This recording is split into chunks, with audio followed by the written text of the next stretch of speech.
আমি রহমান শান্ত, মেধা real estate মার্সেন্টেন্স লিমিটেডের project engineer হিসেবে আছি।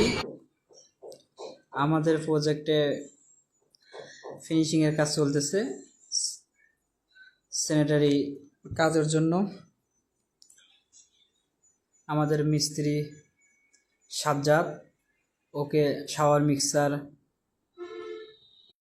সিলিং শাওয়ার কোথায় হবে, কোন বাথরুমে হবে, এগুলো সুন্দরভাবে বুঝিয়ে দিচ্ছি।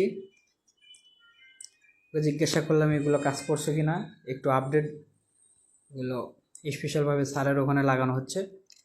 তো বললো স্যার এর আগে আমি কাজ করছি, সমস্যা নেই। তো অভিজ্ঞতা আছে মিস্ত্রির, সুন্দরভাবে কাজ করে। তো ওকে সুন্দরভাবে বুঝে দিলাম কোথায় কী পরিমাণ অল কাটা লাগবে, কীভাবে ফিনিশিং দেওয়া লাগবে, সেটিংগুলো সব বুঝে দিচ্ছি। যেহেতু কাজটা 10 তলায় হচ্ছে, এই জন্য প্রেশার কম একটু পানির, এই জন্য এগুলো লাগে দেখতেছি, প্রেশার চেক দিচ্ছি প্রেশার কীরকম। প্রেশার কম, এই জন্য এখানে প্রেশার মেশিন লাগানো লাগবে। ধন্যবাদ।